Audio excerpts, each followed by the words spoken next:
Hello again, everyone. Welcome to another exciting StarCraft 2 broadcast. I am Ahnaris, and today we're going to be watching the first game in the semi-final series between FXOInori of Team Infinity 7, the purple Zerg up in the top left position, against Obsidian, who is actually Inori, the so far undefeated champion of the LastPlayerStanding.com tournament. Here today is the red Protoss in the bottom right on Antigua Shipyards. I'm not kidding, man. This guy has seriously gone 2 straight tournaments without a single loss. So he is going to be looking to seal the deal here once again in the semis, move on to the grand finals, collect the prize, go home, and possibly head to Disneyland. So how is he going to open here? Pylon down at the ramp. This is probably going to be a Forge Fast expand.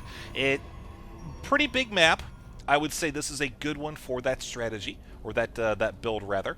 And FXOInori likewise is probably going to be going an economic route as well. Once he possibly scouts out his opponent, he'll probably go for a third down here, as this one is a pretty safe one, but he's got to keep an eye on him. He's going to be sending this Overlord down to kind of check out the structures and see what the Protoss is doing. He's got to watch out and make sure he doesn't fall victim to a timing attack. You know, +1 weapons upgrade coming with 6 gateways, hitting around, the 9-minute mark or so, can be absolutely devastating if he's not prepared. So we're going to wait and see what FXOInori actually does to prepare for things of that nature. Now, the probe is coming over here towards the ramp. Will it be able to block this drone? Looks like it's going to be dropping the next expansion. Oh, he gets it just in the nick of time. Great move by FXOInori, and of course he does have the drone coming down here as well. This is just pretty much to make sure there's not going to be any probe shenanigans back here behind the mineral line. You see that it is fairly close to the ledge, so getting pylons back there, maybe walling off with a cannon, is certainly possible. So he's of course be very meticulous about keeping that probe in his sights, and that drone is going to be chasing him around until who knows when. But down here we have the expansion going down for the Protoss player. Again, pretty standard. You see the expansion going down, you can't block it yourself. You might as well just go ahead and get that as soon as humanly possible, and throws down 1 pylon. Now this might actually force a larger drone response. It looks like it is from FXOInori. This is a very smart move by Inori, in that he's going to delay mining time for 5 drones right now. Pretty substantial move. So he let the pylon finish. He's not going to cancel it, which is kind of interesting. Maybe he's going to hope to keep these drones down here even longer, but considering the fact that we already have more transferring down, again, just in anticipation of this. Oh, he's got to surround on the probe. He's not going to sit in the mineral command. Oh, he gets it. First blood drawn of the game. FXOInori. I was kind of expecting Inori to tell that probe to go and click on the mineral. For those of you that don't know, if you have a probe stuck like that, if you select it, right-click the mineral line, it will just go straight to it, bypassing any units. That's kind of a quick way you can get out of that situation. But FXOInori has gone ahead with a few Zerglings. This is not at all unexpected, as this will provide 2 benefits. Number 1, get rid of that pesky pylon.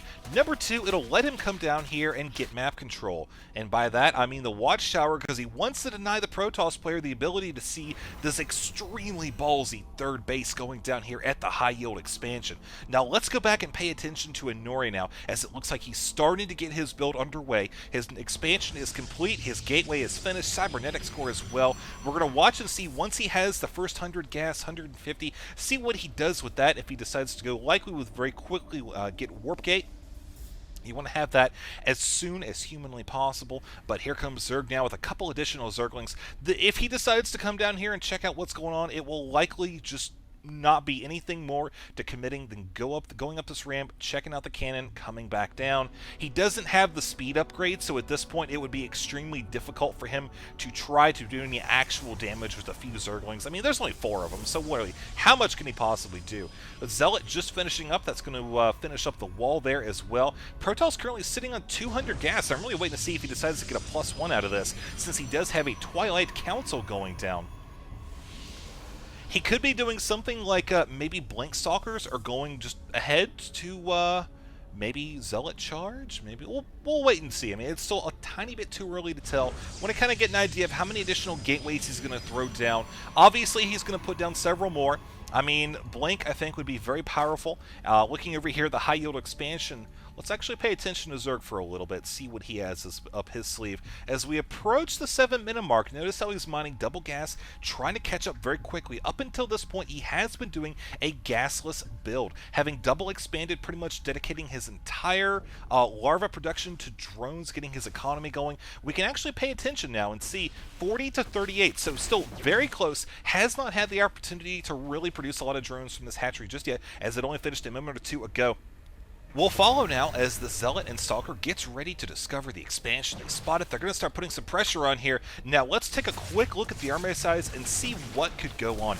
We have 225 to 875. Very close supply. This Queen actually doing a pretty good job combined with the Zerglings.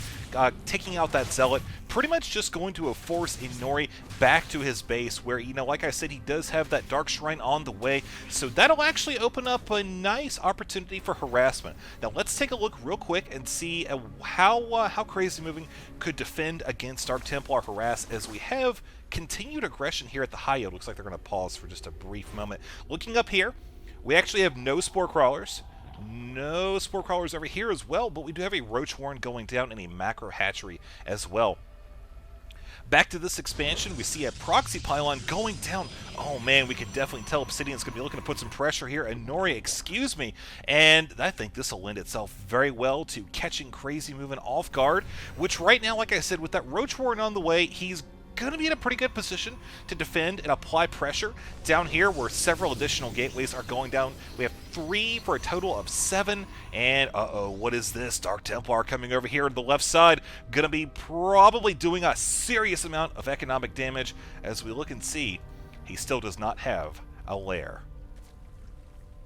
No Spore Crawlers either. Most of the Zerglings are out, and it looks like these Dark Templar are actually going to be going right as the hatchery starts turning into a lair, starting to take it out. Oh my god, this is huge, ladies and gentlemen. FXOInori could get knocked out of the first match by 3 Dark Templar. The lair's going to be going down, and boom, it does. Now with the Spore Crawler about 60% complete, that's going to be taken out as well, leaving these drones to long distance mine. Several Dark Templar in the base here, as well as one to the natural. There's the GG.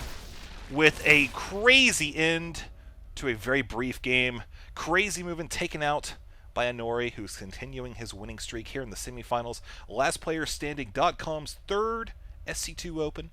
I'm Ahnaris. I hope you enjoyed it. Be sure to tune in for the next video, which you will find a response to that one in the annotation that just popped up. Check it out. See you there.